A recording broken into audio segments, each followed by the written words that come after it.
Here we are, Nurburgring 24 hours, 2014, yeah. What an awesome experience it is. Yeah, the Nurburgring 24 hours is very special for me. It's the biggest motorsport event we have here in Germany. Well, some people say it's the hardest 24-hour race, and it is. Simple as that. We have the toughest track in the world with the green hell.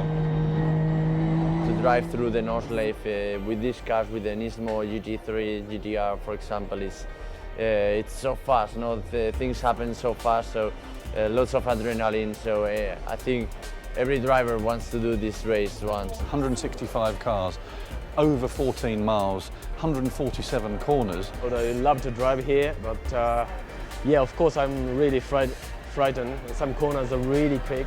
The track is just a pure, huge challenge. Even if you drive completely alone at daytime, at nice weather, it is the toughest track in the world. It's absolutely brutal. I think it's beyond imagination. Just a little mistake can be the end for the car.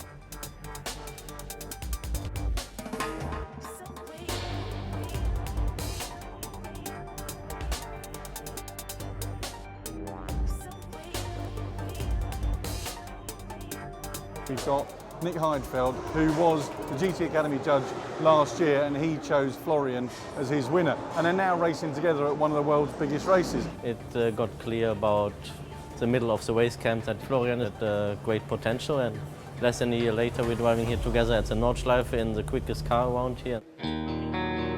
Since Wednesday, I started to feel a bit cold and, you know, sweating, and so I started to feel a bit, you know, like a man flu, or I don't know what I have. Well, Lucas is unfortunately woke up this morning with a bit of a fever. It's not ideal for us, you know, as a team. It's obviously to be a man down in the race is not the best.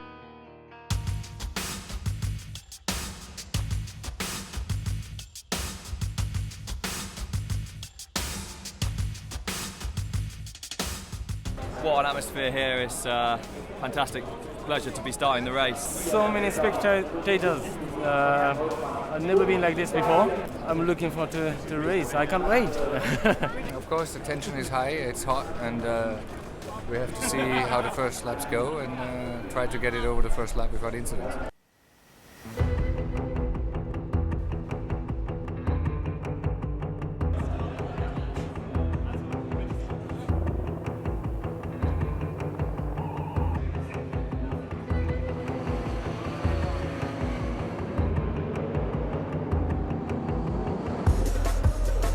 We're racing in the 42nd edition of the ADAC Zurich 24 Hours of the Nurburgring.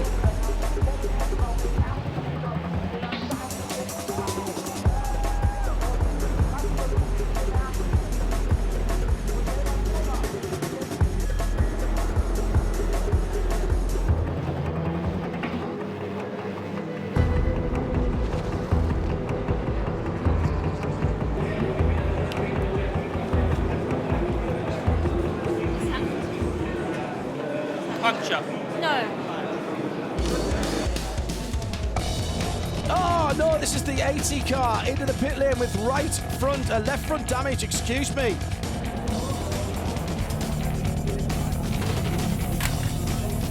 You prepare for this race for months and months, and probably 4 corners into the race. Side contact, it was nothing really, and it looks like the valve's been ripped out of the tyre, and then the tyre's obviously flailing around and damaged the bodywork. So we're a lap and a half down with a lap and a half gone. And out of the pit lane comes the number 80. This is the Nissan GT R GT3. Patched up, racer tape. Better to happen now than later, yeah, but it doesn't feel like it. The 80 car, that crew have got a very long day and a night and a day ahead of them.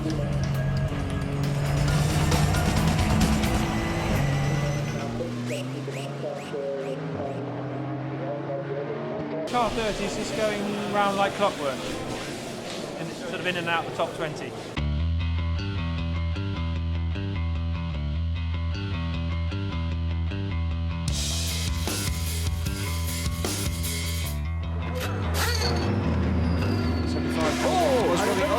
BMW, and he's been hit by another Beamer. Of course, so again, trouble too for the 31 car, John. There's been a lot of accidents out there, so yeah, I hope things can settle down a bit and we can get into the night. as soon as it starts getting dark, that's when everyone starts going crazy on the track and off the track out in the woods.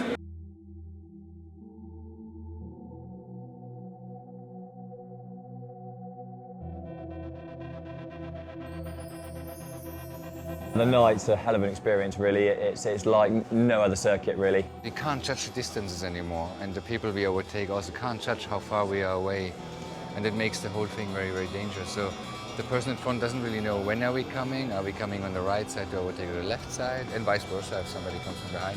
When you drive in the night, you know, you just can't look that far ahead, so it's already you have to be really focused to drive fast. Suzuki's out in car 30's reported hitting something. He's coming back to the pits quite slowly, so it might have a lot of damage.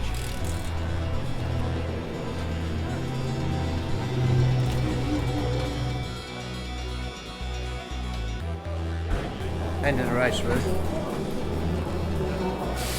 Very well-known place in the Nurburgring for the foxhole. You go down, big compression at the bottom, you come up and go right, which is a blind corner. Came round and the McLaren sat in the middle of the road dead. I slowed down, but the car in front of me completely stopped on the truck, and then I couldn't avoid. Went round, across the grass and into the concrete wall. Amazingly, the car drove back, but it's too badly damaged to repair.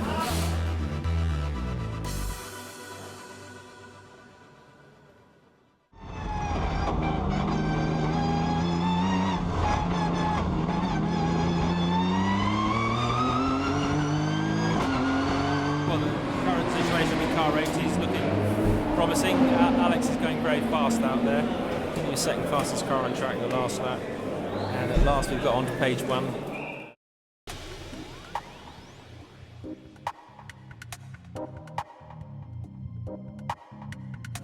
What was Nick radioed through them? What do you know? He's radioed through, actually I wasn't on the radio so I didn't hear it, but the gist of it is that he's had some contact and the steering is not straight.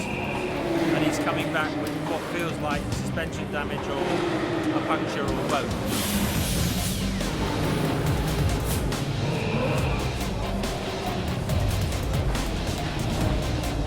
Yeah, the crash same place as the other car.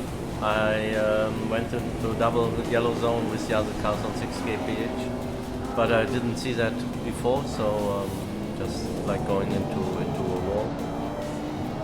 Tried to decelerate as well as I could, had the option to go to the left into the grass, but as I know from the lap before that there was maybe some car or marshals there, I decided to hit the other car.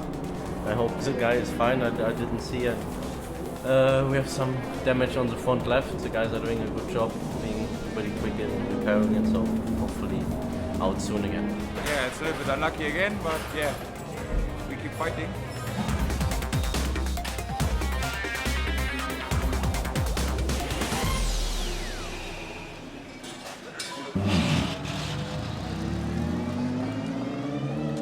Car back out. The guys did an amazing job to repair it. Other teams might have left it. Yeah, you got it on camera. It was absolutely amazing what they achieved. These guys have had, I think, about 6 hours sleep in about 72 hours. Just reported that all feels good with the car now, so hopefully we can have a rest.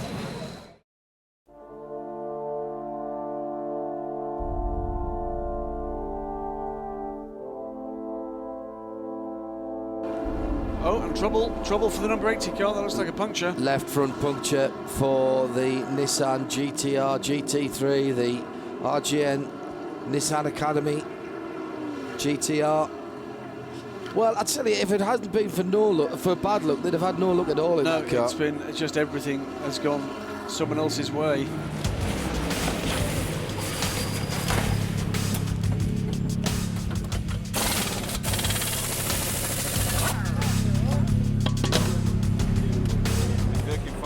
We make good progress. I think we were 60 at some point after all the bad luck in the night, and we are almost now in the top 30 again. So yeah, Alex has done a good job. I hope we as well. The RJM mechanics once again shrugging off what must be by now extreme fatigue. So it's been one of those nights, but amazingly we're still in the 20s in terms of position.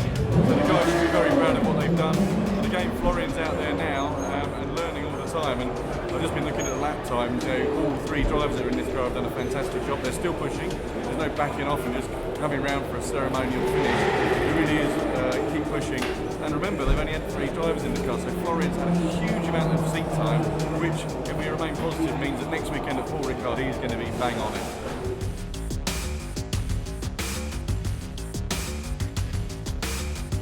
Really happy about my first experience here. 24 hours, I had 1 hour sleep overall overnight, and yeah, but it was pretty exciting. It's amazing, you know, how awake you are when you're driving the car. The lap times we're doing are very similar to those of the leaders, maybe just off that because of this issue with the accident. The car's not perfect, but yeah, you know, we're going well, and that gives us part for next year. He's doing really well at the moment, Al. He's been fastest overall a couple of times. It just makes you wonder what could have been without our accidents, but that is the Nurburgring 24-hour race. The Nissan takes the check up. The number 80 Nissan comes through.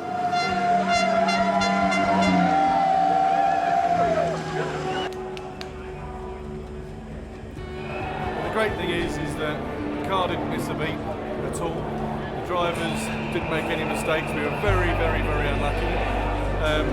You know, all the time we lost, if we hadn't have done, we would have been in the top 6. And that's the great thing to take out of it, but also it's gutting to know that we had the pace to do that. So everyone should be very proud, but we're all racers in the garage here, so we wish we could be out there celebrating. I think Florian's done a marvellous job to be one of 3 drivers when we're supposed to have 4 to fit in there. Nick Heidfeld's fitted into the team fantastically, and as usual, you know, Alex Buncombe's done a mega professional job. We hope to be here next year. Hope we've done enough there. Especially the great unfortunate thing about the other car having a crash that certainly wasn't repairable, for sure.